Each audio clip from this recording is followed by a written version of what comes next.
We're celebrating all things Canadian with our cooking slot this morning as we're marking Canada Day. With roots in Canada, having moved to Ireland over a decade ago, Randy Lewis is leaping into action with his maple chili glazed salmon and summer salad. And may I say, it is delicious. I forgot about this show, how you can be ready for lunch or dinner at 8 o'clock in the morning. No bother. Delicious. Half 8, grand. Happy Canada Day, Randy. Happy Canada Day, Randy. Absolutely. So tell us where you're from in Canada. Edmonton, Alberta, Canada. Born and raised there, and landed here in 2005. A decade sounds so long, though. When you say that word decade, I'm like, wow, that's a long time. And you're in the Hinge. I still have all the hair, yeah, I'm in the Hinge. The Hinge for the past 15 years, yeah. Wow. And you've a lovely restaurant there. Beachfront restaurant, yeah. I couldn't dream up a better location to have my first restaurant. We've been open for 10 years this year, so. Wow, congratulations. And was that your dream when you went to the Hinge to open a restaurant? Well, I think that's been my dream all the time as a chef, traveling the world and getting a chance to open a restaurant in the #1 surf destination. You got the cliffs right there.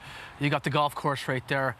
I mean, right on the beachfront, a stone's throw to the water. It's right on the beachfront, so, I mean, couldn't think a better way to live. Great way to live. So today, why salmon this morning, then? We actually have maple ginger glazed salmon here. Maple, is it the maple, that's making a Canada Maple with Day? a little bit of chili behind it, that's what you might taste. So we have it on the char grill. Now, salmon coming off the char grill, you need a little bit of oil on it, and the grill needs to be hot.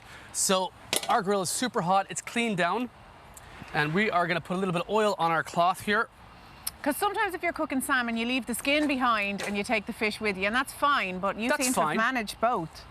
Yeah, just trying to get face down is the presentation side down, which we're going to grill first, is and skin side up. Okay, so are you doing anything to the salmon before you put it on? Salt and pepper, that's it. Just salt and pepper? Salt and pepper, I'm going to slap it on there.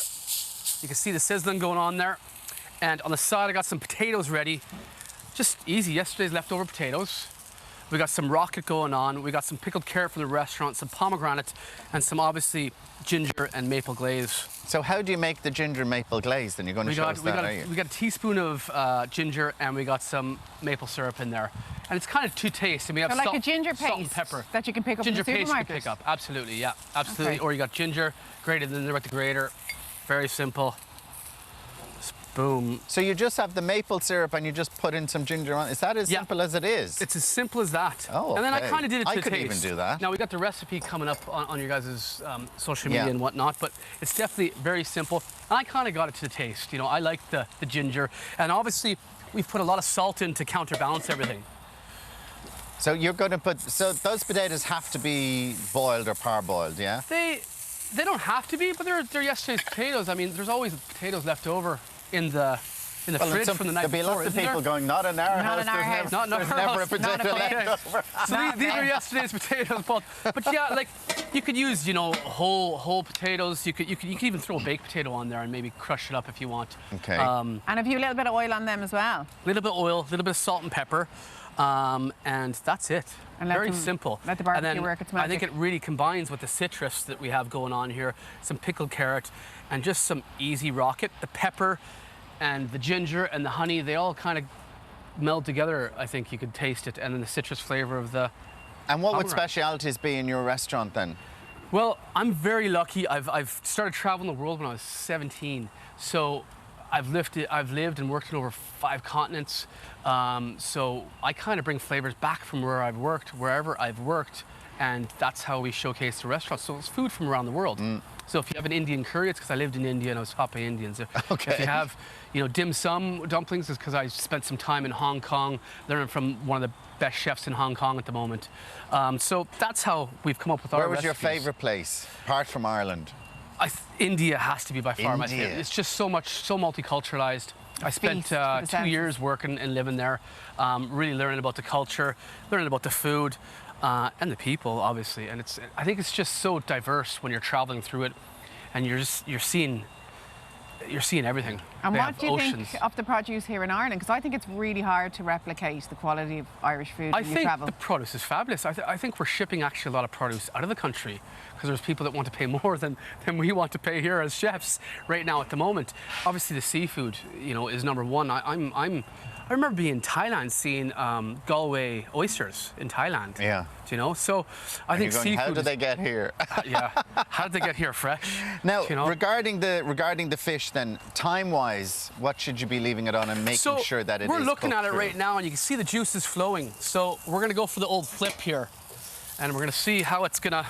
And is putting the lid on important to give it a bit of a steam almost? Yeah. So there we go. Oh, look at that. It just comes off the grill nicely because there's oil in the grill. Lots of oil's coming off from the fish. Now, I have to say, we have it here, and it is cooked perfectly. But what time, if you're saying to people time-wise, what? Time-wise, we're saying about 5 to 7 minutes. But I think an easy way to look at it is when you're looking at the sides there, you can see the oil's coming out. You can see it changing color. You can touch it. You know, there's a bunch of different techniques. But this is about a 180 gram fillet. Takes about 5 to 7 minutes on the barbecue, hot. But the best thing to do is really look at it and chop into it if you, you know, because I think people want salmon medium, some people want it well done. Yeah, some people want it mid-well. I always find that about fish. I never realised you could do that. Like, I always thought you had to cook fish properly.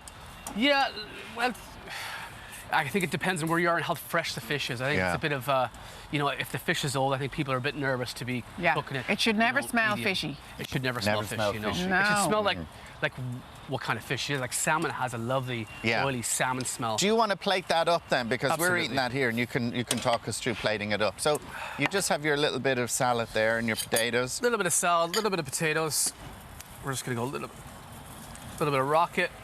We've got some How do you pickle a carrot? Our pickled carrot is very simple. It's half vinegar, half white wine vinegar, half water. We have some star anise in there. We have some cloves in there.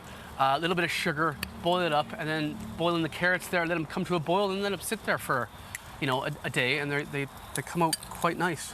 How are they over there? Yeah, they're nice. It's absolutely delicious. I'm loving the potatoes. So the reason why I like this is because yesterday's potatoes grilled on the barbecue. Delicious. It's very summery too, and it's very simple. I think, and it's, you know, you're not making any fancy dressings. It's fairly straightforward. Because sometimes I'm not mad in a barbecue. I think it's, you know, you have. It's scary, is it? 6 different types of meat on the one plate. It's a bit of a random setup. Whereas if you were having people over, this is quite sophisticated but quite simple. That's the idea, I think, behind barbecues. Like, being from Canada Day, we use barbecues 24/7, 365. That's definitely. That's because you have the weather. Well, the you weather, don't in the but we also winter. use in the winter time. Yeah, you don't in the winter. What's this in the bottom of your oil? That's a little bit of leek and chili oil that I have that I brought from the restaurant. So I dressed up the salad with that as well, just to add a little bit more of the background. That's some leek, garlic, and chili. Leek? Leek, yeah. As in leek? As in leeks, the vegetable leek? Yeah, absolutely. Wow. And how are you planning on celebrating Canada Day, apart from getting up at 3 in the morning or something? And driving up here. I think I'm going to roam the streets of St. Stephen's Green, probably have a pint of Guinness. Okay. And just relax, I think, for the rest of the day. Oh, that's a nice way to do it. And I think I'm going to stay the night over in Dublin. Oh, that's the way to do it. And has it been a while since you've seen your family back in Canada? It's been a few years, yeah. And this is gonna help, but maybe next Christmas, hoping to go back, get some skiing, because that's definitely a big passion of mine. To do. So there you go. So simple as that. As you can see, very simple. It's still coming off the grill. So look at that. Boom. That is fantastic. Glaze it up a bit. Oh, so you put the glaze over it now? You put it now. You can put it at the beginning. You can put it at the end. You don't really put it before you cook it, just because you don't want it to really stick or burn. It'll burn. It'll burn in the barbecue, wouldn't it? The taste is it is delicious. You want to taste it? It is delicious. Toss it. It's fairly. Yeah. No, it is. It's beautiful. Yeah. Absolutely gorgeous. Randy, thank you so much. Thanks for having me. Thank you very much, and happy Canada Day. Thank you. And to all our Canadian viewers this morning, happy Canada Day. That's great. Now we're continuing our summer vibes after the break with some casual and stylish looks, perfect for your next vacation.